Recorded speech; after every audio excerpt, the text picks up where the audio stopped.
Muy buenas tardes.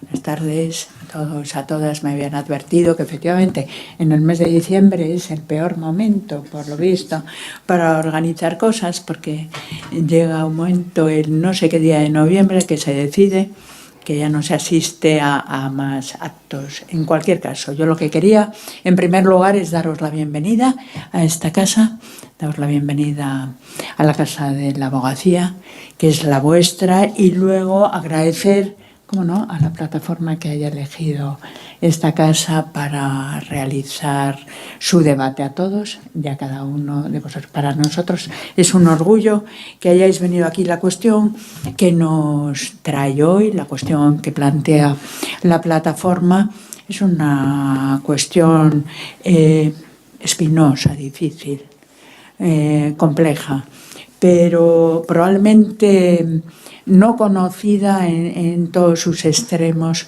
por parte de la ciudadanía, ¿no? Es un tema que queda ahí, del que se habla, pero probablemente con no mucho conocimiento. Por eso es tan importante que la sociedad civil, en este caso que la Plataforma Cívica por la Independencia Judicial, organice debates como estos, que se pueda tratar de estas cuestiones. Que nos acompañan en esta mesa, incluso algunos en primera persona, conocen lo que es la política de nombramientos de cargos judiciales, de altos cargos judiciales.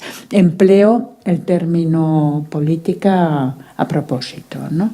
Hablamos de política, en muchas ocasiones hablamos de mala política, pero probablemente tampoco sea bueno limitarnos a las circunstancias actuales de un momento determinado.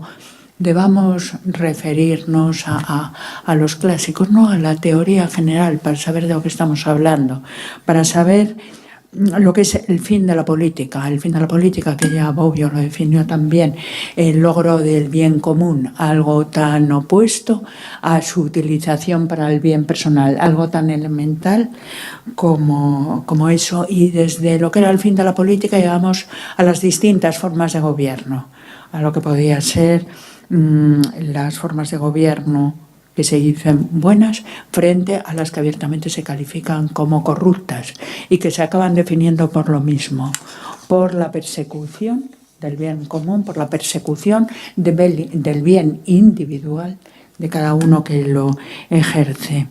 Nos decía Platón, hablando de los clásicos, nos decía Platón que los gobernantes han de ser servidores de la ley. Servidores de la ley, esa ley que al tiempo configuran los grupos políticos, lo cual nos puede llegar a meternos en una espiral de la que puede ser complicada salir, de tal forma que habría que pensar, el problema se encuentra en la propia ley y lo que hay que modificar es la propia ley, y el problema es quién, aún habiendo participado en la que es la configuración de una norma jurídica, generalmente se aparta de lo que es luego su aplicación correcta. De ahí o salimos por algún extremo o nos metemos en un círculo del que no vamos a saber salir.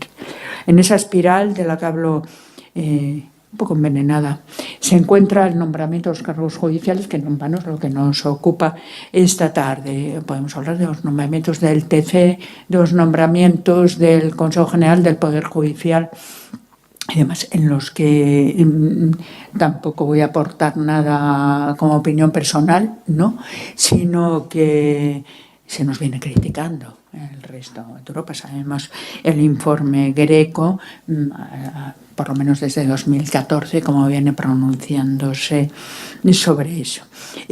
Sobre esto es sobre lo que se va a hablar esta tarde, sin duda de un interés extraordinario. Yo no tengo más que decir, pero únicamente permitirme una reflexión última.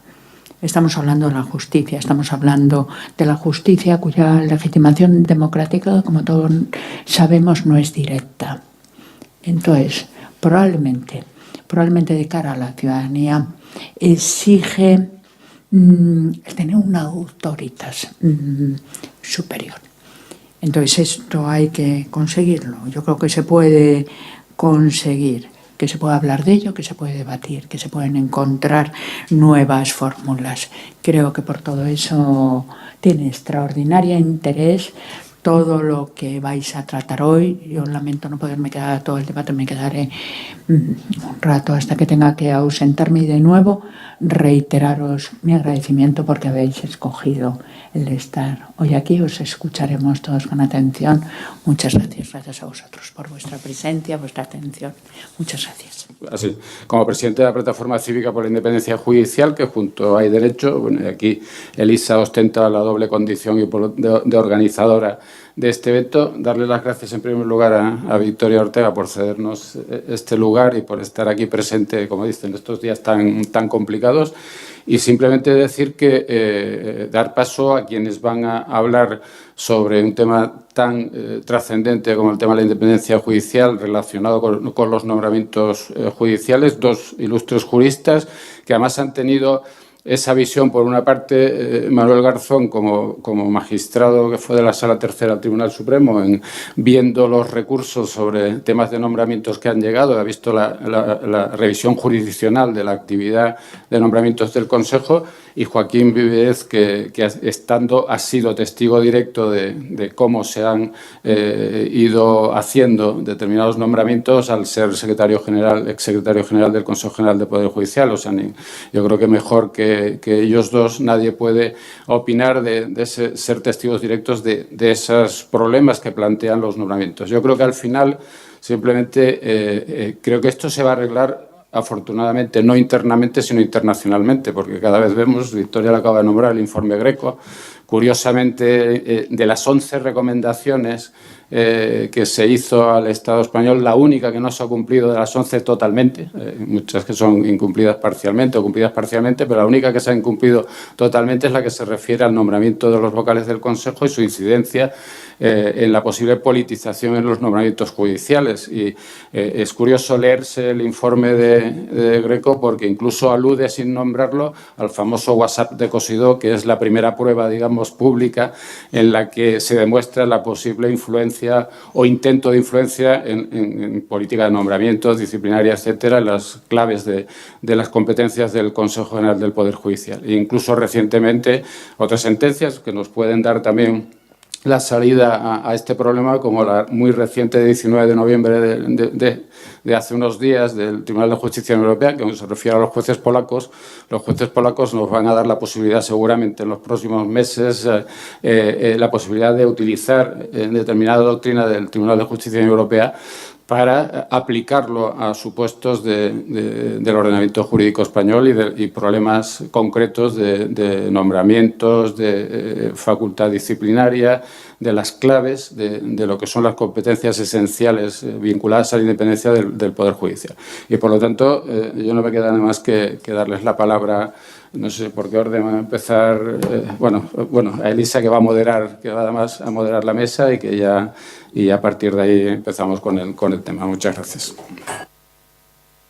Muchas gracias. Sí, yo era un poco también para ordenar un poco el debate por una cuestión que ha comentado también Victoria, pero aprovechamos para darte las gracias también, que es que esta no es una cuestión fácil de hacer llegar a la opinión pública, ¿no? Y es verdad que hay un debate, yo creo que bastante intenso en la sociedad española sobre si tenemos o no una justicia politizada. Y a veces, pues, para el gran público no es tan fácil distinguir lo que es el nombramiento de los vocales del Consejo, de los, los nombramientos de los más altos cargos del Poder Judicial. Y, por tanto, yo creo que entrar un poco en la letra pequeña y ver en qué medida unas fórmulas de nombramiento pueden ser mejores o peores de cara a esta imagen de la politización de la justicia puede ser interesante. Y yo la estructura del debate la he planteado como dos grandes preguntas que había pensado que contestéis primero, Manuel, si te parece, y luego Joaquín. La primera se refiere un poco al diagnóstico de la situación, cuál sería un poco, desde vuestro punto de vista y vuestra experiencia, la situación actual en relación también con la de los últimos años, ¿no? Porque a veces tiene uno la sensación de que hemos ido a peor o que quizá, digamos, el grado de tolerancia con ciertas fórmulas ya no es el de antes. No sé si esto lo compartís. Tenemos también, como bien ha dicho Agustín, la presión, digamos, empieza a haber una cierta presión desde el punto de vista internacional. ¿En qué medida esto se atiende o no se atiende o es relevante desde vuestro punto de vista? Y en particular, ¿en qué medida la última reforma de la Ley Orgánica del Poder Judicial, el artículo 326, iba en la dirección correcta o no? Y os preguntaría sobre esas cuestiones en una primera fase. Y luego la segunda, yo creo que es quizá la más interesante. ¿Cuál sería, a vuestro juicio, la fórmula ideal o cuál sería la mejor manera de hacer estos nombramientos judiciales? En ese sentido, tanto la Plataforma por la Independencia del Poder Judicial como Hay Derecho siempre intentamos ser muy constructivos en el sentido de que salgan cosas concretas que puedan, digamos, recomendarse tanto a la sociedad civil como, en su caso, a los políticos. Y me gustaría también vuestra opinión, cuál sería la mejor fórmula para, digamos, evitar estos problemas o estas denuncias desde el punto de vista internacional o esta apariencia, ¿no?, de politización en algunos nombramientos. Entonces, si queréis, os pasaría la palabra primero a ti, Manuel, luego a Joaquín. Yo creo que con unos 10 minutos, si os parece, cada uno, y con estas dos cuestiones que me gustaría para que luego al final Jesús haga un poco de recapitulación. Bueno, buenas tardes.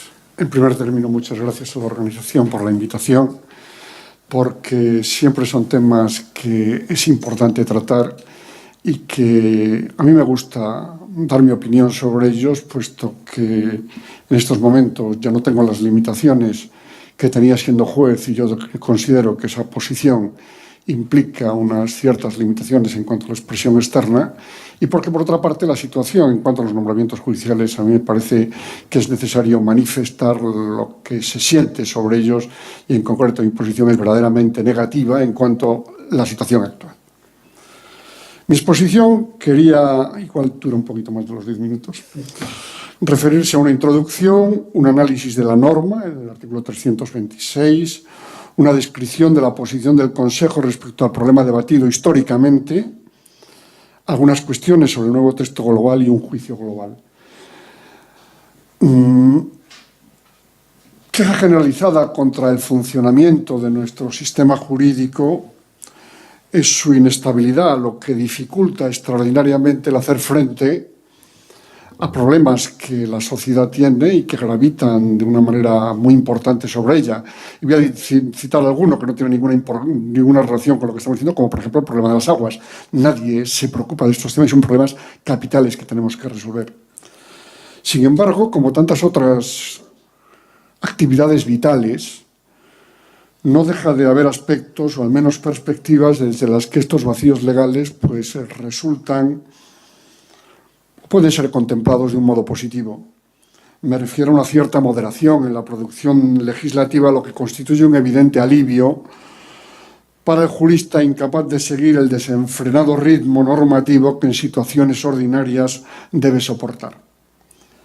Pero a los seguidores de los vaivenes del Poder Judicial no nos hable disfrutar de esta relajación, pues en punto a la Ley Orgánica del Poder Judicial, la de 4 de diciembre del año 2018, la Ley 4, 2018, 18 de diciembre, reforma por enésima vez 46, he leído, la Ley Orgánica del Poder Judicial, modificación que afecta al punto que me ha encargado que exponga, que es el de los nombramientos judiciales. La Ley Orgánica del Poder Judicial ha sido modificada desde el año 85 46 veces, casi más que la Ley General Tributaria, que ya es.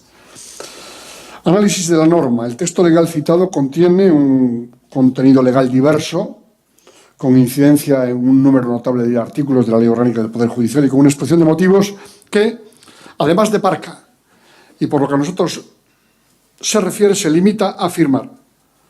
Por su parte, esta ley orgánica también acoge aquellas reformas que se consideran adecuadas a fin de que el órgano plenario del Consejo General del Poder Judicial encarne más fácilmente las funciones que el artículo 122 de la Constitución encomienda a aquel Consejo General.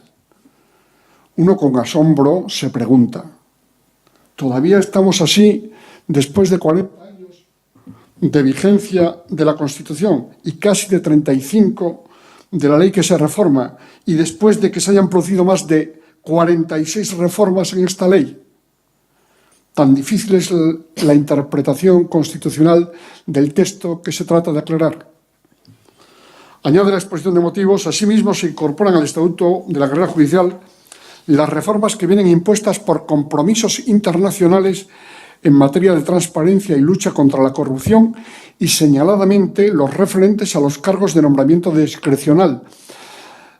La expresión no es muy clara, puesto que no se sabe si la corrupción es una de las partes que integran los nombramientos discrecionales.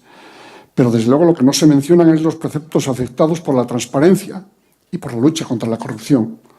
Y por lo que se refiere a los cargos discrecionales, la pregunta anterior es otra vez, es recurrente, hay que formularla. Después de 40 años se ha caído en la cuenta de la radical insuficiencia del sistema vigente en cuanto a nombramientos judiciales.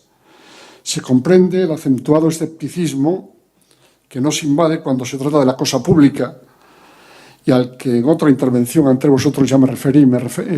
Quería decir con esto que cuando en ocasión anterior, hablando de los actos jurídicos documentados, también se me invitó a una charla sobre la materia, yo decía que el español ve con un cierto escepticismo las cosas públicas, puesto que una materia como la de los actos jurídicos documentados, que supuso un claro cataclismo en la sociedad española en el momento en que aquello tuvo lugar, 3 meses después había desaparecido de la vida pública. Y esto mismo ocurre con los cargos judiciales. Esta reforma, en estos momentos, ha pasado casi un año, no llega todavía, prácticamente ha desaparecido, ha quedado desvaída. Todo se renueva a un ritmo tan vertiginoso que quedan antiguas las cosas de un día para otro. Dicho lo precedente, entremos en materia. El texto que regula los nombramientos es el artículo 326 y con independencia de lo que se refiere al funcionamiento y organización del Pleno del Consejo, que evidentemente afecta a la materia de nombramientos, establece el ascenso y promoción de los jueces y magistrados dentro de la carrera judicial estará basado en los principios de mérito y capacidad, así como en la idoneidad y especialización para el ejercicio de las funciones judiciales correspondientes a los diferentes destinos. Es decir, mérito, capacidad, idoneidad y especialización de las funciones judiciales, y esto es muy importante. El apartado segundo hace referencia a que la provisión de destinos en la carrera judicial será por concurso en la forma que determine esta ley, salvo, es decir, hay dos mecanismos, uno de concurso y otro, el que ahora se dice, salvo los presidentes de audiencia, tribunales superiores de justicia, Audiencia Nacional, y presidentes de sala y magistrados del Tribunal Supremo. La provisión de presidentes de audiencia, tribunales superiores de justicia y Audiencia Nacional y presidentes de sala y magistrados del Tribunal Supremo se basará en una convocatoria abierta que se publicará en el Boletín Oficial del Estado, cuyas bases aprobadas por el Pleno establecerán de forma clara y separada cada uno de los méritos que se vayan a tomar en consideración, diferenciando las aptitudes de excelencia jurisdiccional de las gubernativas y los méritos comunes y específicos para determinado puesto. Y quiero llamar la atención que así como en el párrafo primero hemos hablado de funciones jurisdiccionales, ahora ya se empieza a hablar también no solamente de funciones jurisdiccionales, sino de funciones gubernativas. La convocatoria señalará pormenorizadamente la ponderación, luego me referiré a todas estas cosas, de cada uno de los méritos en la valoración global del candidato. La comparecencia de los aspirantes para la explicación y defensa de las propuestas se efectuará en términos que garanticen la igualdad. Esto tiene no demasiada importancia. Y toda propuesta que se vaya a elevar al Pleno deberá estar motivada y consignada individualmente. En todo caso, se formulará una evaluación de conjunto de los méritos, capacidad y idoneidad del candidato.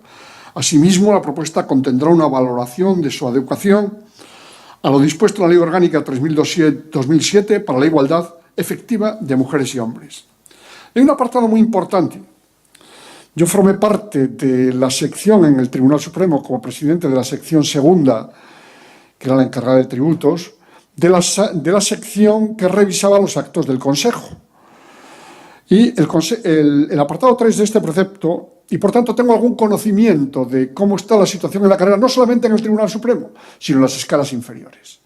Y se dice en este apartado tercero del artículo 326, el Consejo General del Poder Judicial, mediante acuerdo motivado, podrá no sacar temporalmente a concurso determinadas vacantes siempre que estuvieran adecuadamente atendidas mediante magistrados suplentes o jueces sustitutos cuando las necesidades de la Administración de Justicia aconsejen dar preferencia a otras de mayor dificultad o carga de trabajo. Quiero decir con esto que la situación de los jueces suplentes, sustitutos y adscripción temporal, por lo que yo pude apreciar cuando estuve en esa sección a la que me refiero, es realmente lamentable. Y este precepto lo que hace es justificar el abandono en que esos magistrados se encuentran al comienzo de su carrera, lo que explica en gran medida la decepción que pude observar que para los miembros de la carrera judicial en las escalas inferiores existe en estos momentos. Descripción de la posición adoptada de modo general por el Consejo en punto a nombramientos discrecionales. Estimo que si efectivamente la historia es enseñanza del pasado y maestra del porvenir, será bueno conocer lo que ha sido la trayectoria del Consejo en el punto analizado, lo que nos permitirá conocer las dificultades que la nueva normativa y su aplicación tendrán que superar. Primero, desde mi experiencia de más de 20 años en el Tribunal Supremo puedo afirmar que, salvo en supuestos excepcionales, el Consejo General del Poder Judicial ha mostrado una resistencia numantina a explicar las razones de los nombramientos discrecionales. Se asimila el acto discrecional con el no susceptible de control, lo que evidentemente es erróneo.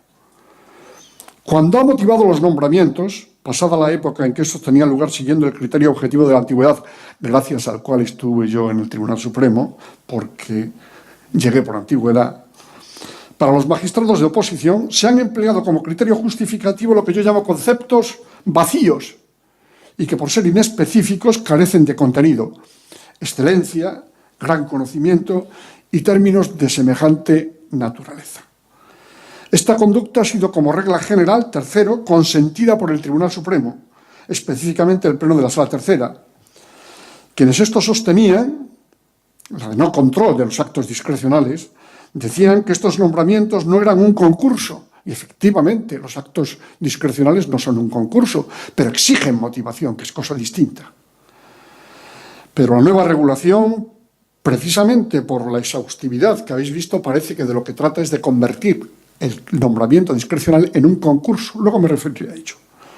Solo a partir de 2005-2004 se produjo un tímido intento de control en la Sala Tercera, advirtiendo al Consejo General del Poder Judicial sobre este modo de actuar no se podría mantener mucho tiempo, y esto se dio en llamarlo jurisprudencia en tránsito.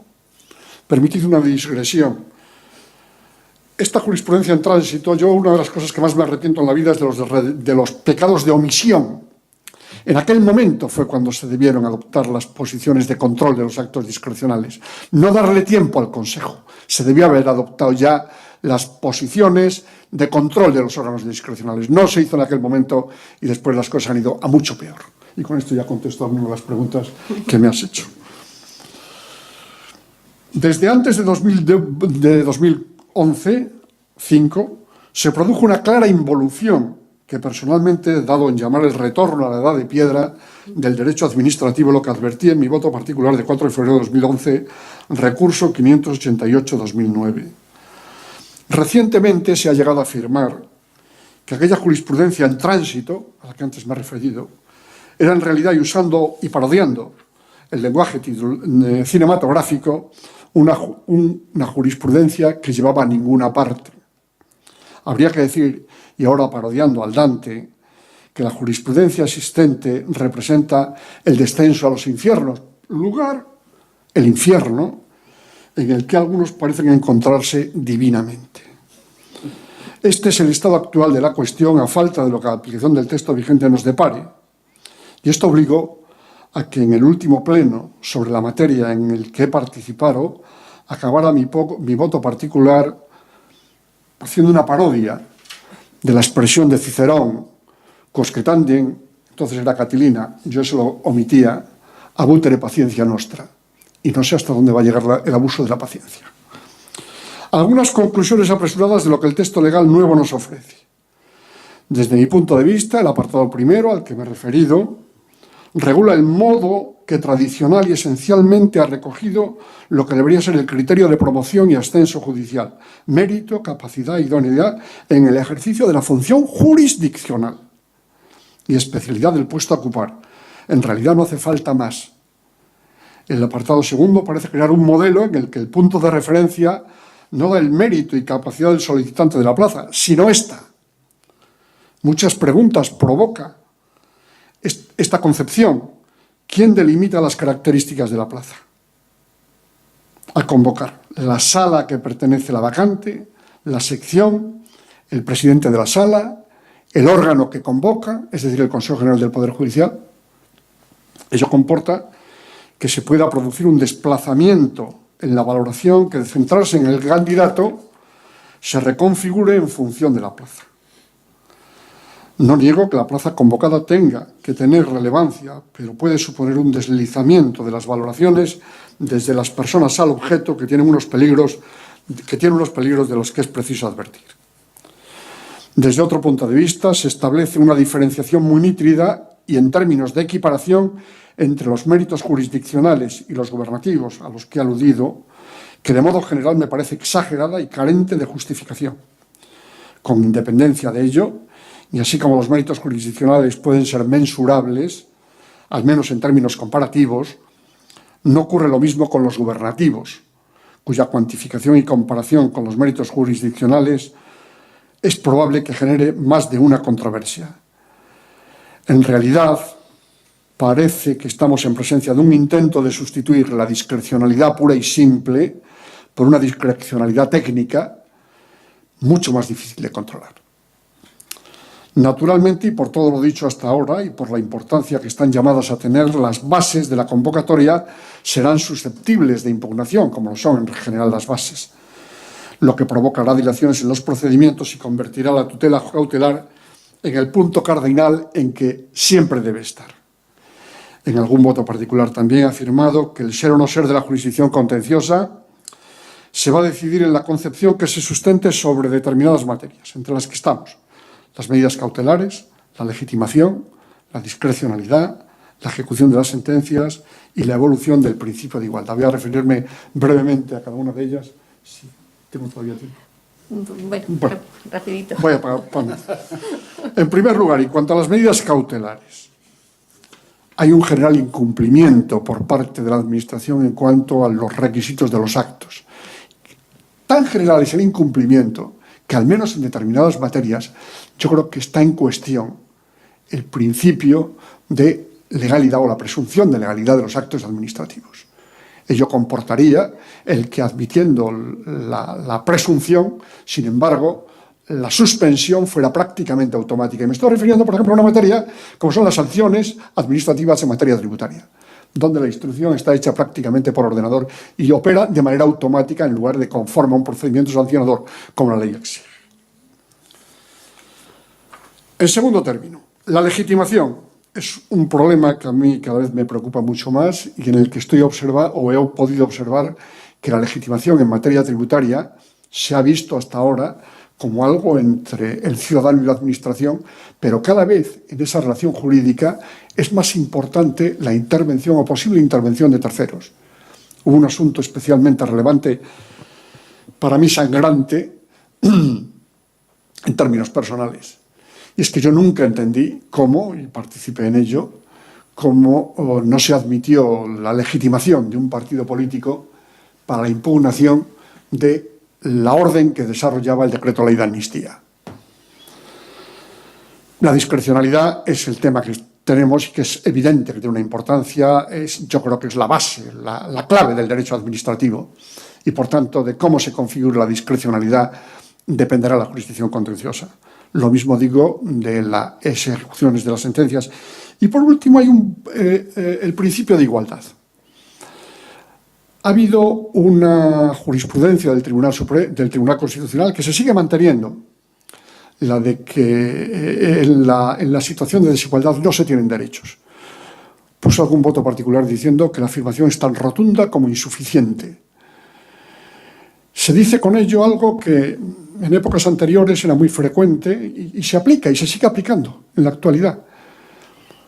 y es la de que al amigo todo, al enemigo nada y al indiferente la legislación vigente. Y esto se aplica mucho. Yo recuerdo un asunto en urbanismo, y es general, y esto hay que reaccionar, porque es que es algo de todos los días, Recuerdo un asunto de urbanismo en un pueblo famoso, Regumiel de la Sierra, un recurso de lesividad. En este pueblo hay una regulación de las chimeneas muy específica porque hace mucho frío, como sabréis. No sé si es de Soria o de Burgos, del norte, ¿no? De Soria. Pero hace mucho frío. Entonces tienen una regulación específica sobre las chimeneas. Regulación que naturalmente nadie cumple. Entonces, el alcalde o el presidente de uno de los partidos políticos, no sé si del PSOE o del PP, pidió una licencia, se le dio la licencia, y cuando ese partido cayó del poder, pues llegó el otro partido y se declaró esa licencia lesiva. Y ese era el recurso que teníamos en el Supremo. Entonces, evidentemente, el acto era ilegal. Tengo un voto particular sobre eso, diciendo acá, es que la arbitrariedad donde radica es en que, siendo todas las chimeneas ilegales, había pruebas sobre esto, solamente se ha dirigido contra una. Solamente contra este señor. Está muy bien que esto se combata la ilegalidad, pero todas, no solamente una. Y esto, si lo contempláis, pasa todos los días en la vida que tenemos. Esto hay que solucionarlo, es fundamental para nuestra convivencia. Bueno, juicio global del texto. No me parece que el casuismo y el modo de valoración de los méritos que el texto legal preconiza vaya a resolver el problema de los nombramientos de los órganos jurisdiccionales. A mi juicio, no hay otra solución, y contesto de alguna manera lo que decía, sino llevar al conocimiento de quienes ostenten la condición de miembros del Consejo que el razonamiento serio y fundamental de la elección que adopten es la única vía para resolver el problema, aparte de una conciencia de la dignidad de la función que llevan a cabo. Ello excluye los nombramientos sin motivación y los nombramientos con motivación aparente, cualquiera que sea el mecanismo de ocultación que se utilice. Los miembros del Consejo han de saber que su pertenencia a ese órgano no solo les confiere un poder especial, sino que es una labor delicada que puede resultar ingrata. Recuerdo alguna discusión en pleno en la que se cuestionaba la necesidad de motivar las resoluciones discrecionales y se argumentaba que en determinadas ocasiones no se podía expresar la razón por la que se denegaba el nombramiento de alguien. Por ejemplo, que alguien con muchos méritos, pero con un carácter inidóneo para el puesto, no era posible explicar las razones por las que esa persona, que tenía condiciones, pero que sin embargo estos elementos negativos hacían imposible su nombramiento. El argumento me obligó a reflexionar. Y aun en supuestos como este, la expresión de la motivación verdadera a mí me parece que es insoslayable. Quien opta a un cargo público debe soportar los efectos negativos que para él se derivan de esa opción. Por tanto, habrá que explicar la razón de la exclusión o no nombramiento, lo que convierte la decisión no solo en un acto de poder, sino en una decisión dolorosa, pues esta componente, la del dolor, es casi inescindible, debería serlo, de toda decisión de poder. No se puede hacer lo que después de una de las batallas famosas de Napoleón y vistos los cadáveres que había en el campo de batalla, este afirmó: esto lo soluciona París en una noche. Alguien que pertenece a un órgano jurisdiccional o tiene que tomar decisiones que afectan seriamente a la comunidad, tiene que ser consciente de los efectos, incluso dolorosos, que esa decisión lleva consigo.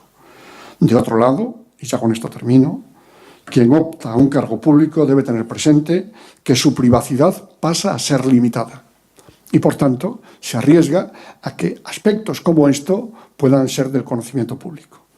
Perdonad la brevedad o la longitud y estoy a vuestra disposición para las preguntas que queréis formular.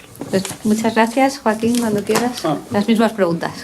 Pues, Bueno, en primer lugar, pues también, como no, agradecer al Consejo General de la Abogacía, a la Plataforma Cívica por la Independencia Judicial y a la Fundación Hay Derecho, pues la amabilidad que habéis tenido de organizar esta interesantísima jornada y de invitarme a participar en ella.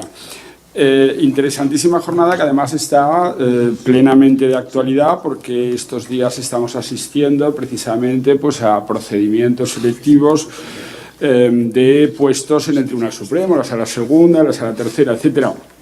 Por cierto que los periódicos digitales, pues estos días, mientras yo estaba preparando esta intervención, pues nos sorprendían con noticias muy impactantes, como que, por ejemplo, un determinado periódico digital decía que el Consejo General del Poder Judicial nombra 46 altos cargos, la mayoría de ellos afines a su presidente o al Partido Popular. Yo pensé que inmediatamente el Consejo saldría a desmentir esta noticia, pero no lo ha hecho y, por lo tanto, pues, en fin, las personas que de alguna manera pueden encontrarse en esta situación, pues igual, en fin, podrían pensar que su honorabilidad podría ser un poquito mejor defendida. Por otra parte, también otras personas que están inmersas hoy en el proceso de selección de la Sala Segunda, otro digital publicaba el otro día, pues que tienen la sensación de que está ya todo, de alguna manera, decía que está todo el pescado vendido, decía un digital, o bien que hay jueces que, en fin, que a lo mejor suena la flauta y a lo mejor pues pueden salir elegidos ellos, ¿no? Incluso un periodo digital hoy avanza ya nombres, ¿no?, de candidatos que pueden salir. Esta es la situación en la que nos encontramos hoy y esta es la situación que tiene la opinión pública en relación con los nombramientos de carácter discrecional.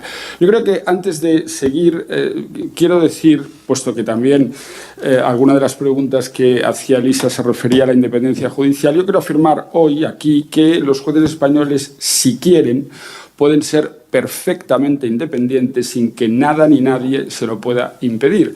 Ahora bien, cuando estos jueces quieren acceder a lo que hemos llamado la cúpula judicial, es decir, aquellos puestos de nombramiento discrecional que son, como ha dicho muy bien mi compañero de mesa, puestos de magistrado del Tribunal Supremo, presidencias de Audiencia Nacional, de Tribunales Superiores de Justicia, de audiencias provinciales, presidencias de sala.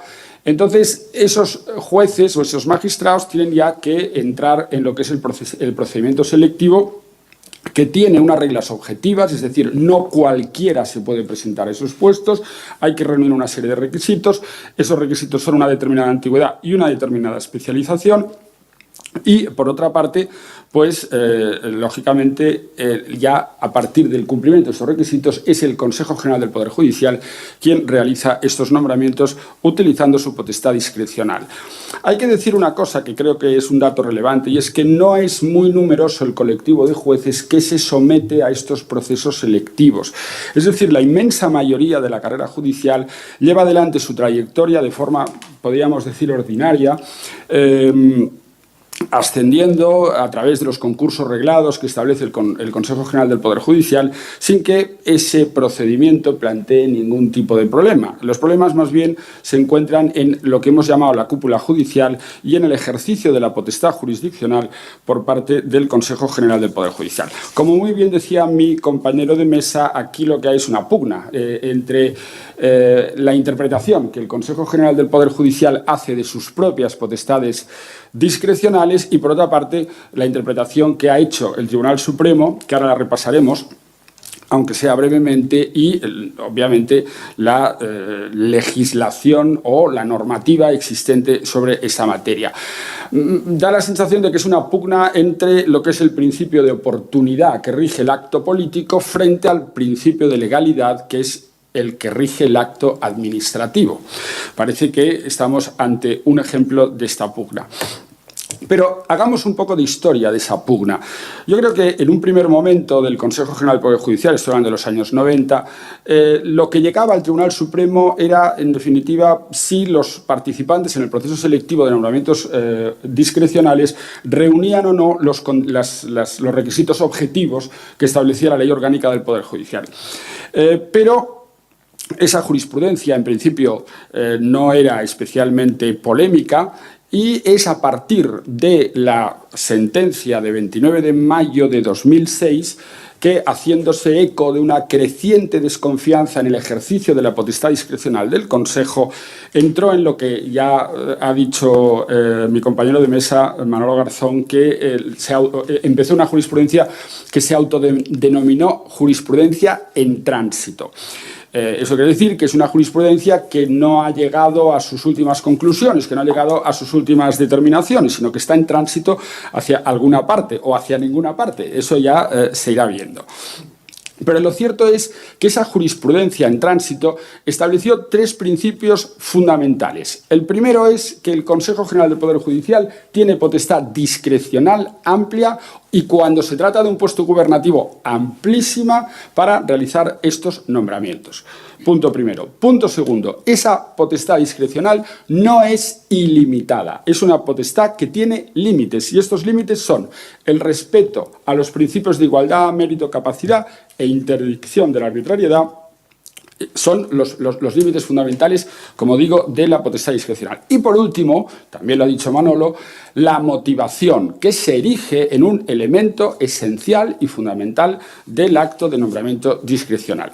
Esa jurisprudencia fue llevada por el Consejo General del Poder Judicial anterior a un reglamento, el reglamento del año 2010, que recogía precisamente esta jurisprudencia y regulaba todos los méritos que cada uno de los optantes a estos puestos debían reunir para poder ser nombrados. Y además, el reglamento del año 2010 distinguía entre los méritos que tenían que tener los que optaban a un puesto estrictamente jurisdiccional de aquellos otros méritos que tenían que reunir los que optaban a un puesto gubernativo. Un puesto gubernativo que, en definitiva, es un puesto que, además de poner sentencias, pues tiene también que gestionar medios materiales y tiene que gestionar medios humanos.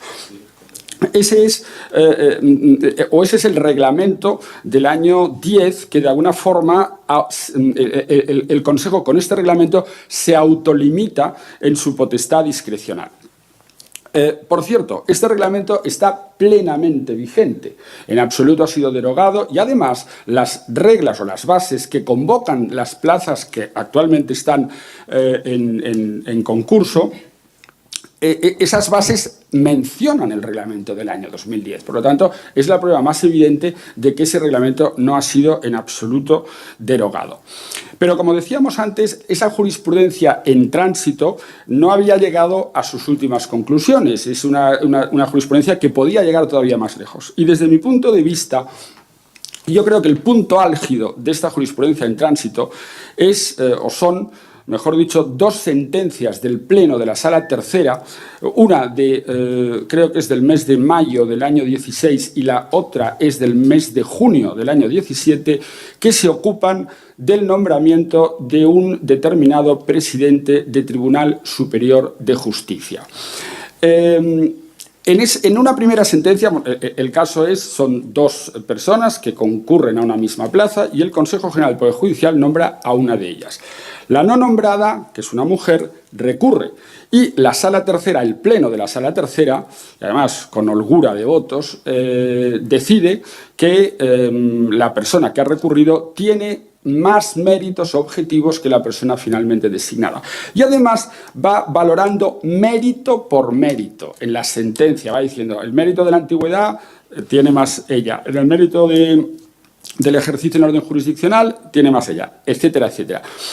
Y dice, por lo tanto, si desde el punto de vista de los méritos objetivos tiene más méritos objetivos ella, como es una plaza discrecional y por lo tanto también juegan méritos subjetivos, esos méritos subjetivos tendrán que ser de tal calibre que desvirtúen los objetivos, que no pueden ser desconocidos, tienen que ser también tenidos en cuenta, ¿no?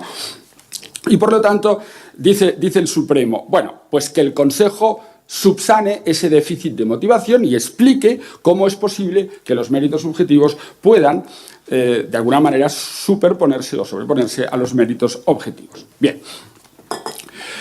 Esa sentencia tiene un voto particular concurrente de 2 magistrados que dicen, hombre, en el caso de que devolvamos esto al Consejo General del Poder Judicial, puede ocurrir que el Consejo General del Poder Judicial vuelva a nombrar al mismo candidato, con lo cual tenemos el pleito reproducido, los mismos contendientes y el mismo puesto. Pero, dicen los autores de este voto particular, pero bueno, es un paso que se ha dado en esa jurisprudencia en tránsito. Y efectivamente, el nombramiento llega al Consejo General del Poder Judicial y el Consejo vuelve a nombrar al mismo candidato, con lo cual se reproduce otra vez el mismo litigio. Pero en este caso, la Sala Tercera da un paso atrás, no llega a donde llega en la primera sentencia y se conforma con una motivación, desde mi punto de vista, más formal que real, y dice que, bueno, pues que como ya se ha motivado, se ha subsanado ese déficit de motivación, pues que entonces pues ya vale con ese nombramiento y vale ya con esa motivación, sin darse cuenta de que el Consejo en la ejecución de la primera sentencia entra a valorar méritos que ya había valorado el Tribunal Supremo en la primera sentencia. Sin embargo, eso pasa desapercibido y el Tribunal Supremo, como decía, vuelve otra vez un poco a la jurisprudencia anterior a esa primera sentencia del año 16. Claro, ante esta situación, el Consejo General del Poder Judicial entiende que el Supremo le ha avalado en su práctica de los nombramientos discrecionales y por lo tanto dice, bueno, los requisitos o los méritos que establece el reglamento del año 10, yo, Consejo General del Poder Judicial, los puedo jugar como quiera, es decir, puedo poner primer mérito, pues las actividades no jurisdiccionales. Segundo mérito, la antigüedad. Tercer mérito, pues el tiempo de servicio en los órganos jurisdiccionales. Es decir, que puedo yo variar los méritos que establece el reglamento de la forma que a mí me parezca más conveniente. Y es justo a partir de esa sentencia o de ese momento, estamos hablando de junio del año 17, cuando yo creo que tienen lugar los nombramientos más polémicos, al menos de este Consejo. A partir de ahí, yo creo que la batalla por la objetivación en los nombramientos discrecionales es una batalla que asume, digamos, el pabellón, lo asumen las asociaciones judiciales, y en la huelga del año pasado, de 19 de noviembre del año 18, una de las reivindicaciones precisamente es que los nombramientos discrecionales sean unos nombramientos que presenten unos elementos de objetividad.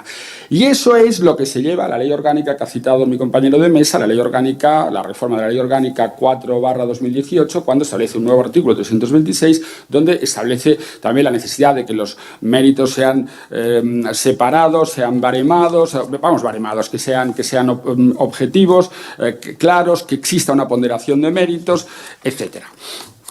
Hay que decir que ese artículo, o ese nuevo artículo de la Ley Orgánica del Poder Judicial ha sido parcialmente valorado en positivo por el GRECO, por el Grupo de Estados contra la Corrupción, pero que ha dicho que esa valoración que hace en concreto de los nombramientos discrecionales es una valoración parcialmente positiva, porque, leo textualmente, las sospechas de opacidad y arbitrariedad en esos nombramientos, según el GRECO, no se han disipado por completo. Y es que si ahora nos cogemos, por ejemplo, las bases de las plazas que están ahora mismo en concurso, vamos a ver cosas que son chocantes. Por ejemplo, el pasado 1 de noviembre se publica en el Boletín Oficial del Estado las bases para la convocatoria de plazas de la Sala Segunda y de la Sala Tercera del Tribunal Supremo. Las bases son idénticas para las tres plazas. Por cierto, la plaza de la Sala Tercera se convoca antes de que haya quedado vacante. Lo digo porque el reglamento del año 10 dice que inmediatamente después de producida la vacante, pero no antes, y la plaza todavía no está vacante. Bien. Base tercera de esta convocatoria, insisto, que es igual para todos. La base contempla los méritos. El primer mérito establece un concepto nuevo, y es que es el tiempo asimilable al servicio activo. Pues el servicio activo es el servicio activo, pero el tiempo asimilable al servicio activo yo no sé exactamente qué puede ser, porque luego en otro mérito estamos hablando de ejercicio de profesiones y actividades jurídicas no jurisdiccionales, por lo tanto yo no sé exactamente cuál puede ser ese otro mérito. Por cierto, en ese tiempo asimilable al servicio activo se pueden hacer actividades sin contenido jurídico. Estamos hablando de la Sala Tercera del Tribunal Supremo. ¿Eso cómo puede ser? Otra cuestión más. El ejercicio de profesiones y actividades jurídicas no jurisdiccionales ahora ya no se define como un mérito complementario, sino que es un mérito preferente. Es el último, pero es preferente porque en ningún momento se dice que sea complementario. Y en tercer lugar, para una plaza estrictamente jurisdiccional, porque así lo dice la convocatoria, se valoran méritos gubernativos para una plaza que es estrictamente jurisdiccional. Bueno, está claro que el reglamento de 2010, que no ha sido derogado, distingue de los méritos para una plaza jurisdiccional y los méritos para una plaza gubernativa. Hay una confusión. Para una plaza jurisdiccional no se deben de valorar méritos gubernativos, entiendo yo. Lo que se tienen que valorar son los méritos en el ejercicio estricto de la jurisdicción, que es lo que dice el reglamento del año 10. La comparecencia, que ahora tiene mucho protagonismo, vamos a decirlo así. La base lo que dice es que la comparecencia en ningún caso será un mérito. La comparecencia es un método para valorar los méritos, pero no es un mérito en sí mismo. Pero el momento culminante de la convocatoria o de las bases, para mí, es la base sexta, que habla de la ponderación de méritos. Acordaos, el Greco dice que los méritos tienen que ser objetivos y ponderados. ¿Qué dice la ponderación de méritos? En primer lugar, bueno, una cosa obvia, que es que en caso de igualdad sustancial entre hombres y mujeres, si hay igualdad sustancial de méritos, tiene preferencia la mujer para conseguir la igualdad efectiva de los hombres y las mujeres. Eso es, digamos, en primer lugar. Pero ¿cuál es el primer mérito a valorar? Ya se pondera. El primero de todos es el cuarto, el que antes es el cuarto, es decir, la amplitud y calidad de los conocimientos y habilidades jurídicas alcanzadas en el ejercicio de la jurisdicción a partir de las resoluciones jurisdiccionales de especial relevancia y calidad técnica. Pero se añade ahora también la trayectoria profesional, que es un concepto jurídico indeterminado, y la comparecencia. Bueno, pero no hemos dicho que la comparecencia no es un mérito. Pues aquí parece que la comparecencia también puede jugar como un mérito. Por lo tanto, si este es el primer mérito, puede ser que una persona, un magistrado, con pocas sentencias o con menos sentencias que otros, tenga prioridad sobre los que han puesto muchas más sentencias. Eso es lo que se deduce de esta base. El segundo mérito, por encima de la antigüedad, es el desempeño en los puestos gubernativos. Se valora más ahora que se haya sido presidente de sala o presidente de un tribunal que el hecho de haber estado en el ejercicio estricto de la función jurisdiccional. El tercer mérito es la experiencia acumulada en la carrera judicial, es decir, los méritos que consisten en la antigüedad en el servicio activo, en la carrera judicial, antigüedad en el orden jurisdiccional y antigüedad también en los órganos colegiados, es decir, que son los méritos que definen a un juez experimentado, a un juez especialista y a un juez conocedor del funcionamiento del órgano colegiado. Son tres méritos diferentes cuya suma, de alguna manera, acredita, en mi opinión, a un buen magistrado y a un buen juez. Bien. Y por último, pues los otros méritos son actividades profesionales, docentes, discentes, etc. Y para terminar, dice la base, de todas formas, esos méritos se valorarán en conjunto. Es decir, no hay una ponderación, este vale tanto, este vale, porque eso sería, como decía mi compañero de mesa, baremar, y eso es lo que no se puede hacer porque todavía no hemos llegado a eso. Bueno, eso es lo que da de sí, o lo que ha dado de sí esa nueva regulación.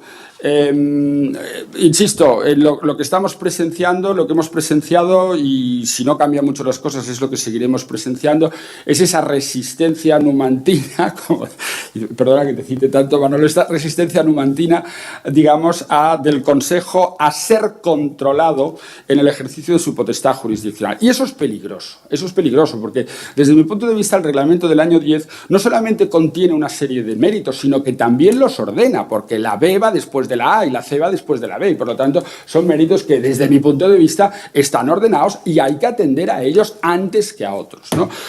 Por lo tanto, ahora bien, claro, si lo que se quiere es nombrar a una persona que a lo mejor no reúne esos méritos, pero que, en fin, es más próxima o lo que sea, pues entonces, entonces pues ahí tenemos el juego hacemos el cambio, digamos, de orden, ¿no?, de los méritos para que realmente salga la persona que de alguna manera se prefiere. Lo hemos visto, en algunas ocasiones se ha dado prioridad a la antigüedad, en otras ocasiones se ha dado prioridad al ejercicio de la función jurisdiccional, en otras ocasiones a ser mujer, etcétera, etcétera, ¿no? O sea, pero no hay un criterio claro que dé seguridad jurídica a esos procedimientos, ¿no? Y una vez hecho el nombramiento que se quiere hacer, pues lo que se hace es motivarlo. ¿Pero cómo se motiva? Pues la motivación de los nombramientos de consejo es un canto a las excelencias de la persona nombrada. Excelencias que existen, que son reales, que son méritos que están ahí, pero lo que no sabemos es los méritos que tienen los que han sido preteridos, es decir, no hay un contraste. Se ha nombrado a fulanito y fulanito es estupendo, maravilloso y pone unas sentencias sensacionales, pero no se ha nombrado o se ha dejado de nombrar a 3 o 4, a 5 o a 20. ¿Y qué tiene ese que no tengan los otros? Eso es lo que nos ha explicado y eso es lo que yo entiendo que se tiene que explicar, porque el Consejo tiene que explicar lo que hace sin ningún tipo de problema. Pero claro, nos vamos a ese sistema que hemos dicho de nombramientos o de motivaciones, digamos, en positivo, que lo único que hacen es cantar las excelencias, como digo, de la persona finalmente nombrada. Y yo ya voy concluyendo, vamos, ya termino. Desde mi punto de vista, el problema no está tanto en la regulación, no está tanto en las normas que rigen este procedimiento de nombramiento, como en la aplicación que se hace de esas normas. Si las normas se aplicaran de una forma ajustada a las reglas del reglamento, desde mi punto de vista los nombramientos serían mucho más pacíficos, no darían lugar a tanta polémica, no darían lugar, digamos, a tanta sorpresa cuando de vez en cuando pues se nombra a alguien o sale en prensa que fulanito es el favorito, no sé qué, no sé cuántos, en fin, si se siguieran las reglas que establece el reglamento del año 10, la ley orgánica del año 18 y, por supuesto, los méritos que se establecen ahí, todo eso, en mi opinión, quedaría total y absolutamente zanjado. Pero yo comprendo que esto es difícil y que, bueno, pues cuando se está en el Consejo y cuando, en fin, pues se tiene la potestad de nombrar a este o al otro, pues es una tentación muy difícil y a veces, pues bueno, pues se cae en ella, ¿no? Con lo cual, la única solución, si eso no se arregla por la vía, digamos, ordinaria o por la vía normal, es que el legislador reasuma las potestades discrecionales que tiene el Consejo y que, en lugar de hacer la ponderación de méritos el Consejo, la haga el legislador y establezca un concurso baremado, como ocurre en tantas y tantas y tantas plazas de la carrera judicial, sin que se genere el menor problema. Y eso sería un poco, pues, mi propuesta, ¿no? Que además yo creo que lo del concurso baremado va o se acerca mucho a la línea del voto particular concurrente, aquel que hablábamos de la sentencia del año 16, se acerca mucho, y el Greco, y leo textualmente, dice, en este último informe, dice: la experiencia española en los nombramientos judiciales discrecionales ha suscitado críticas no solo del público en general, sino también de la propia carrera judicial, por lo que cuando las promociones no se basan en la antigüedad, sino en cualidades y méritos, es fundamental que estén claramente definidas y sean objetivamente evaluadas. Eso es lo que dice el Greco. Entonces, o el Consejo hace esto, o si no, esto se devuelve al legislador y que el legislador preestablezca unos méritos objetivos y hemos terminado. Ya no hay más y no va a haber más polémicas. Igual entonces el Consejo pierde mucha fuerza porque, como dice el Tribunal Constitucional en una sentencia ya muy antigua, la razón de ser del Consejo es los nombramientos, la potestad discrecional. Así que si le quitamos los nombramientos, me temo que nos quedamos sin Consejo. Muchas gracias. Pues muchas gracias. Si, como habéis contestado un poco a las dos preguntas, pues si queréis, abrimos ahora un poco de debate también, incluso con la mesa, ¿no? Porque a mí también me había alguna... Bueno, sí. O sea, si me queda claro, el problema que veis sobre todo es el problema de que básicamente... digamos, se puede nombrar prácticamente a quien se quiera, que reúna unos ciertos requisitos, por ese juego que habéis comentado, ¿no? de los méritos, y, digamos, de alguna forma también, por así decirlo, se viste después el muñeco a través de una motivación más o menos formal, pero que realmente no te dice por qué se ha seleccionado a un candidato sobre otro, lo cual pues no permite, lógicamente, hacer ese control. La pregunta es un poco, aparte de devolverle la pelota al legislador, que efectivamente dejaría al Consejo sin lo más importante, o por lo menos lo más apetecible, vamos a decirlo así, desde el punto de vista de los políticos. Más allá de eso, ¿no veis posible, digamos, con un Consejo nombrado como está nombrado, que se pueda mejorar en el sistema de nombramientos? Si te he entendido a ti, Joaquín, tú vienes a decir que es, vamos, casi es autorregulación, ¿no? Que los miembros del Consejo se tomen esto un poco más en serio. No sé, Sí, os cedo un poco a los dos para... Manolo, ¿no? La importancia de que los vocales del Consejo asuman su función con responsabilidad y sabiendo que es muy delicada la función que tienen y extremando totalmente pues, los procedimientos para tratar de elegir sin género de dudas o con las menores dudas posibles a la mejor persona para ese puesto concreto, ¿no? A mí me parece que eso sería posible, claro que sería posible, pero la experiencia dice lo contrario, ¿no? Al menos esa es la experiencia que tengo yo. No, yo estoy completamente de acuerdo con eso que estás diciendo ahora. A mí me parece que aquí vuelve a verse una de las cuestiones capitales del derecho administrativo, la absoluta necesidad de que los actos discrecionales se motiven, pero con contenido real. La motivación hay que explicarla, ¿no? Dice, no, es que es la excelencia. Y el sometimiento a la ley, yo ya no digo al reglamento, a la ley. El párrafo primero del 326, el primero, que como tú has dicho muy bien, hay orden, en la ley hay orden. Y el primer párrafo dice, mérito y capacidad, idoneidad y especialización para el ejercicio de las funciones judiciales. No dice otras. Luego ya en el segundo, pero en el segundo, ya empieza a hablar también de las funciones gubernativas. Pero en el segundo. Y luego, claro, si esto es así, que lo es, claro, lo que hay es que exigir a quien lo haga que motive realmente, que justifique. No que digan, como suele ser lo normal, no, la excelencia es la excelencia. No, la excelencia no es nada. Y grandes conocimientos, no, eso son conceptos vacíos. Entonces usted tiene que explicar, alguna vez también lo he dicho, a mí me parece que no es tan difícil el conseguir valorar los méritos jurisdiccionales en un juez para el Supremo. Vamos a ver, ¿usted cuántas sentencias ha puesto? Traiga usted las 5 mejores que ha puesto y explíquenos cuál era el conflicto social que había ahí. ¿Cuáles eran los intereses en conflicto? ¿Por qué cómo se defendían esos intereses? ¿Y por qué usted adoptó esta solución? Y ya está, si no es tan difícil el asunto. Lo que pasa es que para eso hay que dar una posición previa, personal, que yo digo que es la de la dignidad y más que dignidad, moralidad. Es la de elegir en función de unos criterios que son los que dice la ley, no en función de mis apetencias. Y es así de sencillo. Si es que le damos muchas vueltas, pero el asunto es relativamente sencillo. Bueno, yo creo que, vamos a ver, en función de las apetencias se elige, pero también hay que ser justos. No siempre, por supuesto. Hay muchos nombramientos que son acertados desde mi punto de vista, que se siguen un poco pues las reglas y se nombra a la persona más idónea y no generan ningún problema. El problema viene cuando de vez en cuando pues hay algún nombramiento raro por ahí, ¿no? Pues que dices, bueno, ¿y eso?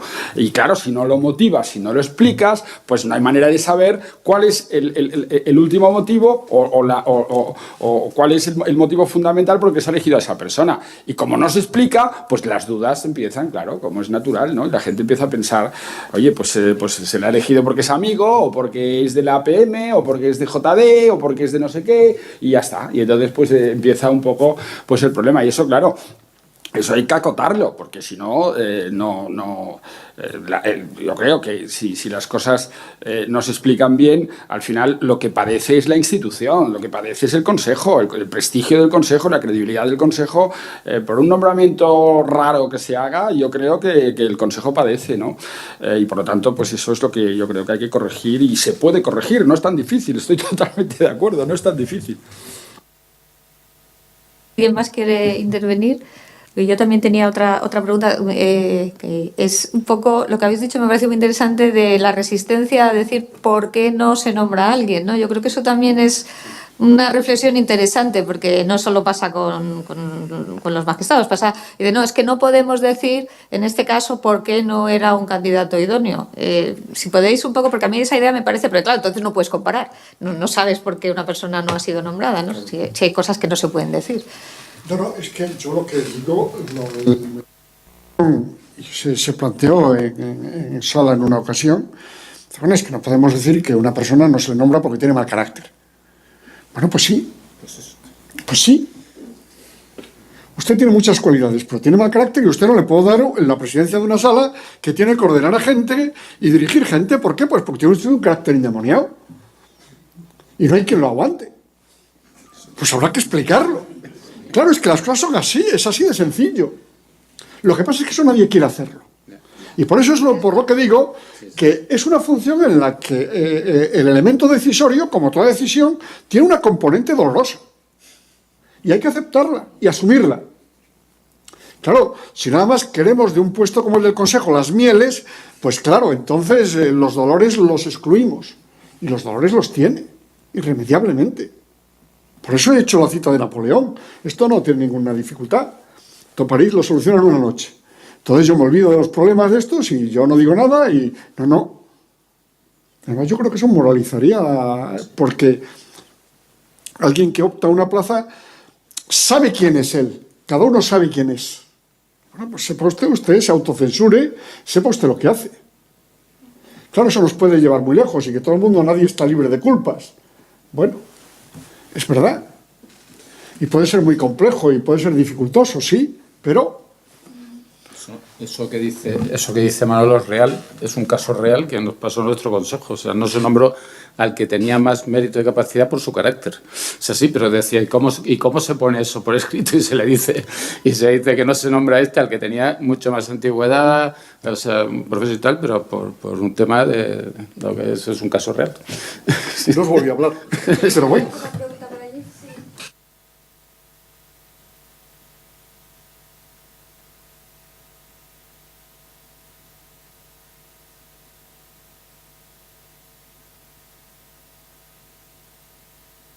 Pues bueno, desde mi punto de vista es algo evidente, ¿no? O sea, ¿quién elige a los que eligen, ¿no? O sea, bueno, pues sí, efectivamente yo creo que hay un debate histórico, diría yo, sobre quién tiene que nombrar a los 12 vocales judiciales. Es evidente que los 8 vocales no judiciales los tiene que nombrar el Congreso 4 y el Senado 4, porque yo creo que eso lo dice la Constitución. Ahora, los 12 vocales judiciales, pues los tiene que nombrar la carrera judicial, porque eso es lo lógico, es lo razonable, es lo que está en el espíritu de la Constitución y es lo que además ha dicho el Consejo de Europa analizando los países que tienen consejos. Y ha dicho, los países que tienen consejos, esos consejos tienen que ser mayoritariamente formados por jueces elegidos por sus pares. Y por lo tanto, pues en fin, yo creo que sí, que sin duda alguna el Consejo o los vocales judiciales del Consejo deberían ser elegidos por la carrera judicial. Yo eso lo tengo muy claro. Soy algo escéptico en esta cuestión porque si las asociaciones no estuvieran tan influidas, a su vez, por los partidos políticos, pues no tengo dudas que esa sería la solución. Pero es que las asociaciones tienen en gran medida una componente derivada de los partidos políticos. Entonces nos salvamos de los partidos políticos, pero por una vía indirecta, llegamos también a ella. Esa es la dificultad que yo veo a esa asociación. Por eso me parece que la cuestión es difícil. Porque, por ejemplo, el sistema americano no parece que es mejor. El que los nombre el presidente no me parece que eso sea una cosa envidiable. Y en Inglaterra me parece que es un sistema muy parecido al que tenemos aquí, ¿eh? Pero si al Consejo del Poder Judicial lo nombrase, bueno, digamos, eligiese por concurso o sorteo entre concurso de méritos, o sea, si esa es otra forma de elección, que sea por concurso entre los que concursan a su vez con los méritos que ya legalmente se establecen. Sosa Wagner sostiene que un método adecuado sería el del sorteo. Y por otra parte cita a los griegos, que ya lo hacían antiguamente también para los nombramientos el que se hiciera así. Y ahí yo creo que un sistema que por lo menos no ha dado malos resultados o no peores es el de la antigüedad. No peores que los que vemos en la actualidad, no peores. Porque el de la antigüedad tiene además una ventaja, y es que hay mucha gente que se autoelimina. Y eso es una ventaja.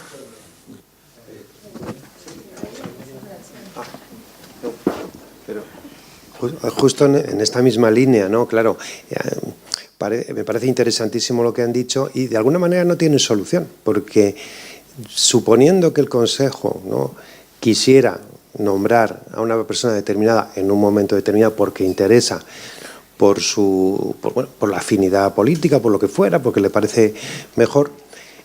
A la hora de fundamentar ese nombramiento, pues se valorarán una serie de causas objetivas que puede ser que no favorezcan al nombrado, pero luego está ese componente subjetivo que de alguna manera habría que hacerlo. Y lo que ocurrió en el caso que Joaquín señalaba, dice, bueno, al final, ¿qué pueden hacer los tribunales? Lo ha justificado de una manera más o menos, es decir, tiene mal carácter, es feo, le pasa no sé qué, dice, bueno, al final, ¿hasta qué punto podrían entrar los tribunales a anular una cosa que formalmente está correcta, cuando en el fondo está viciada de origen, ¿no? El problema es que se ha querido nombrar a la persona que me interesa y ya vestiremos el santo. Entonces es que el tema no tiene solución, yo creo, ¿no? No sé. Es que todo acto discrecional tiene un componente que es no controlable. Por eso. Y eso hay que aceptarlo. Lo que pasa es que probablemente en ese supuesto a lo que habría que llegar es a eso, a que dice, mire usted, le han nombrado por afinidad política. Claro. Y ya está. Y ya veremos a ver si es arbitrario o no. Sí. Ya veremos a ver. Y los demás no tenían más méritos que él. Bueno, pues sí. Esto es un mérito. Ya no sé. Sí. Y eso, puesta ante un tribunal, yo soy partidario de en estas alternativas plantear los hechos que hay, no otros, sino la situación, la que es. Y bueno, luego después, de todas formas, hay que partir de un hecho. La vida humana es compleja. Y por tanto, estas complejidades hay que aceptarlas. Y no tienen una solución matemática. Sin duda, sí. Hay un caso, si no recuerdo, sí, el de la presidencia de la Audiencia Provincial de Barcelona, donde se presentaba una candidata que había firmado un manifiesto en favor del derecho a decidir o del referéndum o de lo que sea, en Cataluña. Entonces, en el Pleno del Consejo, pues se debatió ese nombramiento y, pues se dijo, eso no se tiene por qué tener en cuenta. Y se dijo eso. Y creo que en la motivación se decía textualmente, no se ha tenido en cuenta eso. Pero ese nombramiento fue recurrido y la Sala Tercera sí entró y dijo una cosa un poco incierta, que dijo que el Consejo había tenido en cuenta eso cuando no lo había tenido, pero decía, si lo ha tenido en cuenta, bien tenido en cuenta está, porque al fin y al cabo pues es una manifestación que yo, Consejo, puedo valorarla, ¿no? Eso es lo que dijo la Sala Tercera. Claro, es meterse en temas políticos y en fin, pero bueno, es un elemento que la Sala Tercera lo ha entrado a valorar, sí lo ha entrado a valorar. ¿Alguien más? Sí, por aquí.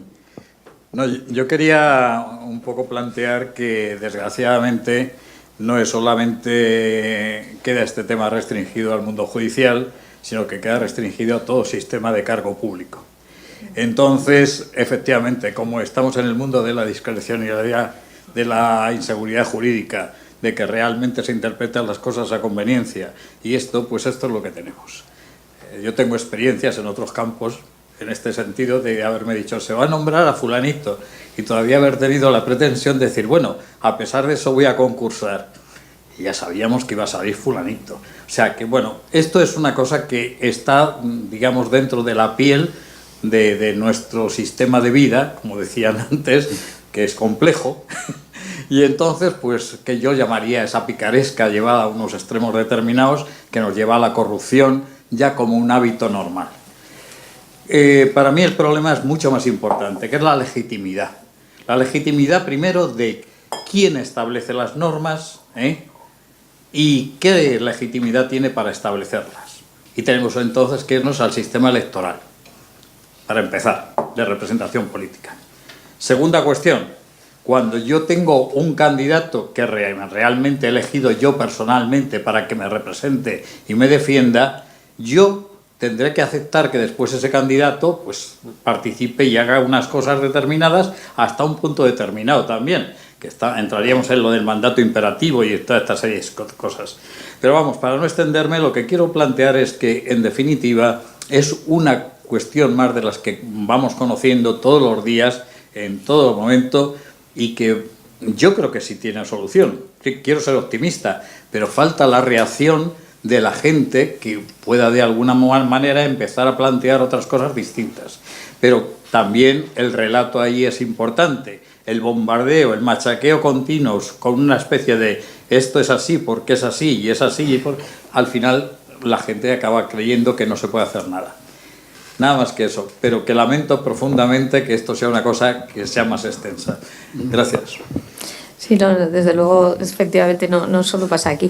Yo te quería plantear otra cosa también que me ha parecido interesante con respecto al principio de igualdad, porque claro, lo que también choca un poco es esto que habéis comentado de que para plazas idénticas, no entiendo, bueno, idénticas dentro de, por ejemplo, la misma sala del Tribunal Supremo, que unas veces se valoren unos méritos y otros. Eso sí que yo creo que, digamos, desde un punto de vista de un posible recurso se podría tener en cuenta, me imagino. Es decir, ¿por qué de repente para ser magistrado de la sala segunda se valoran más unos méritos que otros cuando las funciones entiendo que son las mismas?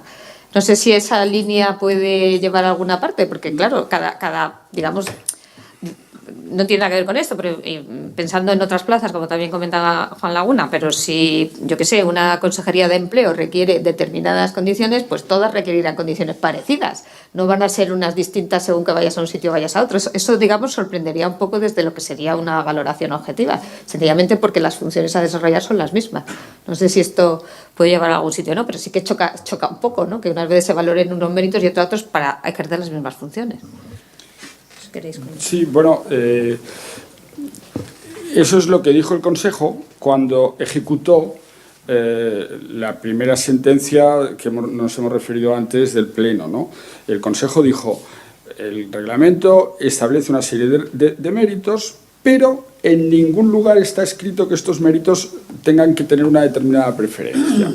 Ni una ley, ni el reglamento, ni nadie dice cómo hay que jerarquizar esos méritos. Y por lo tanto, yo Consejo los jerarquizo como mejor me parezca en función de la plaza a cubrir. Bueno, eso fue avalado por la segunda sentencia del Tribunal Supremo, que confirmó ese nombramiento y, por lo tanto, aceptó la tesis del Consejo con un voto particular tuyo, de Manolo, bastante duro, por cierto, ¿no? Pero bueno, pero eso es lo que avaló. Entonces, y eso es lo que está haciendo el Consejo. Ahora, hemos visto las bases, yo os he leído las bases de las plazas que están ahora, ¿no? Fijaos cómo el Consejo está moviendo los méritos que en la ley están los primeros, se pasan a los segundos, bueno, y además, bueno, pues tanto para la plaza de la sala tercera como para la plaza de la sala segunda, con lo cual es como que el Consejo se reserva siempre en última instancia la potestad de nombrar a la persona que le parezca más idónea, así de claro.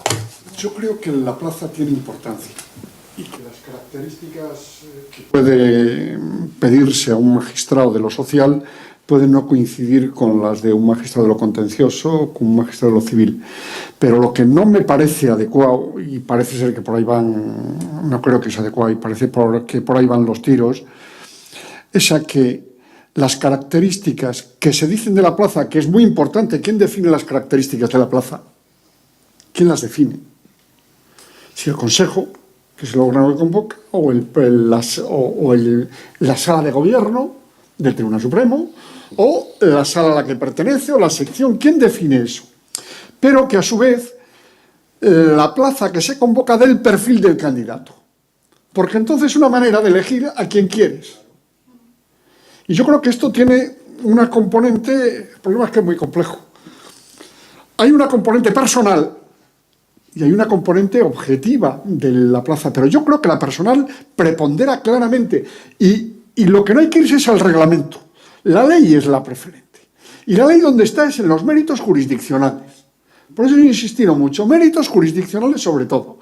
Y la plaza tiene importancia, pero una importancia relativa, muy relativa, a mí me parece. Porque es que si no, se distorsionan, o pueden distorsionarse las cosas.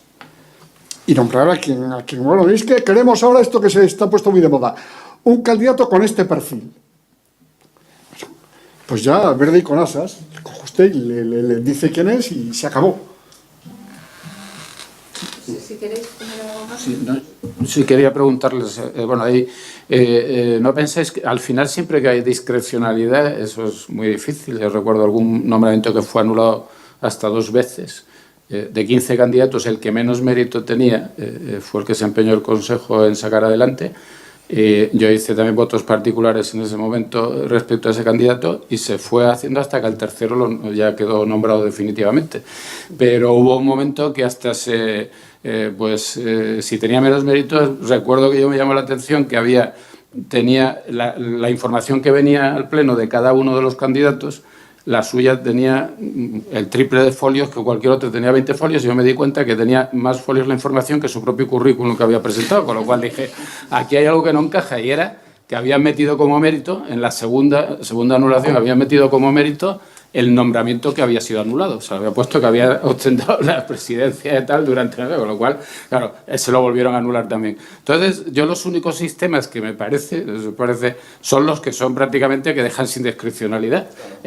Yo recuerdo que en Portugal, no sé si se sigue, lo comenté alguna vez, en Portugal había un sistema para el Tribunal Supremo que era una evaluación continua durante toda la carrera que se hace anualmente, con posibilidades de que, si no estás de acuerdo con la evaluación, puedas recurrir a los tribunales, y se hace un listado por puntuación y antigüedad.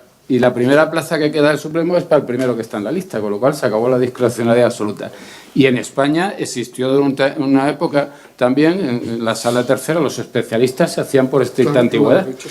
Y lo único, es decir, es antigüedad corregida. Es decir, si de repente hay uno, digamos que, por ejemplo, tenía 2 o 3 expedientes disciplinarios, pues entonces lo que se hacía era vetar o posponerlo y tal, saltárselo, pero explicando y tal, que es una especie de antigüedad corregida, ¿no? También para evitar que pueda... Pero al final, ¿no os parece? Al final, siempre que haya discrecionalidad, es casi imposible, por mucho que lo regules, si no hay voluntad, es muy difícil. Y, sin embargo, al final lo que hay que ir es creo que a sistemas que prácticamente no dejen margen de discrecionalidad, ¿no? Si no hay más preguntas, le pasamos la palabra a Jesús Villegas para cerrar el acto. Y bueno, muchas gracias a todos y a los ponentes en particular. Gracias, Lisa. Yo la verdad es que para cerrar el acto no tengo sino que resaltar la excelencia jurídica de los ponentes, que como siempre nos han dejado sorprendidos. Y precisamente, fijándonos en el aspecto jurídico, a mí me viene a la mente una aspiración que tenían los ilustrados franceses, que era la de que la razón disipaba las tinieblas del oscurantismo feudal. Y en aquella época se pensaba que efectivamente el instrumento que tenía el hombre para luchar contra la barbarie era la ciencia, era una época cientificista. A mí me gustaría que con ponentes tan brillantes como los que hemos tenido pensásemos en que el derecho hoy día es quizás un instrumento mucho más válido para luchar contra la arbitrariedad que la ciencia, porque supone una consagración de una razón que tiene una antigüedad que se remonta a la antigua Grecia y, en definitiva, a donde han surgido comunidades civilizadas. Precisamente con ocasión de esta charla he releído un libro que se titula La motivación de los nombramientos discrecionales, de un catedrático que se llama Juan Igartua Salaverría. Habla de hechos ocurridos en el año 2006, pero que tristemente siguen siendo de actualidad. Y don Joaquín ha mencionado precisamente parte de los supuestos que hablan en este libro, que se hablan en este libro, como la sentencia de 29 de abril del año 2006, creo. Y es muy curioso porque en este libro precisamente se habla de un voto particular con ocasión de un caso, un nombramiento de un presidente de la Audiencia Nacional, en el que cita a don Agustín Azparren, al presidente de nuestra plataforma, que ahora mismo ha hecho la presentación. Y cito textualmente, dice que don Agustín calificó lo sucedido de burla. Burla, ¿qué nos parece esta palabra? En realidad, si esa fuera la única expresión impactante que encontramos en el libro, lo podríamos dar por bueno. Pero el problema es que este trabajo escrito por un catedrático está lleno de expresiones que nos deberían mover a la preocupación, por no decir a la vergüenza. Miren, yo les leo otra frase que he encontrado y que me ha movido al escándalo. Dice literalmente: todo el mundo tiene noticia de cómo se las gasta el Consejo General del Poder Judicial cuando está en juego algún nombramiento relevante. Claro, cuando estamos en esta arena, en este escenario, nos tenemos que preguntar que dónde queda el derecho. Ahí, precisamente, agarrándome como muletas a las exposiciones de nuestros ponentes, quiero que nos fijemos en aspectos estrictamente jurídicos. Y en concreto, en el concepto de discrecionalidad con su dimensión subjetiva, con los elementos subjetivos. Y precisamente citando jurisprudencia relativa a estos casos, este autor nos dice que el hecho de que haya algún elemento subjetivo no quiere decir que sea oculto, no quiere decir que sea secreto. Hay que ponerlo negro sobre blanco. Cuando el Consejo hace un nombramiento, no está ejecutando un acto místico, como nos decía el filósofo Wittgenstein, que nos advertía de lo que no se puede hablar, es mejor callarse. No nos encontramos ante los umbrales de una experiencia religiosa. Se trata de un hecho jurídico que, por lo tanto, hay que ponerlo sobre la mesa. De hecho, como decía Elisa, nosotros queremos también hacer propuestas positivas y no quedarnos en la crítica. Hemos sugerido una reforma de este reglamento, que efectivamente sigue en vigor, el reglamento de nombramientos discrecionales, en el cual acotamos la objetividad y, por lo tanto, se barema hasta un 75%, lo cual creo que es una cosa sensata porque deja un 25% a la discrecionalidad, que no es arbitrariedad y que no tiene que quedar en la mente de los que deciden sin comunicarlo al vulgo, al resto del pueblo, como si estuviéramos en la época feudal. Claro, ¿qué es lo que pasa? ¿No será acaso que aquello que no se dice tiene un componente inconfesable? ¿No serán razones políticas o ideológicas? Sigo citando a este autor, que extrae un fundamento de una sentencia que dice: la confianza no puede entenderse basada en razones de afinidad política o adscripción ideológica, sino en razón de criterios de aptitud profesional. Yo les pregunto a ustedes, ¿se lo creen? Y con esto termino. Dejo la pregunta en el aire. Muchas gracias.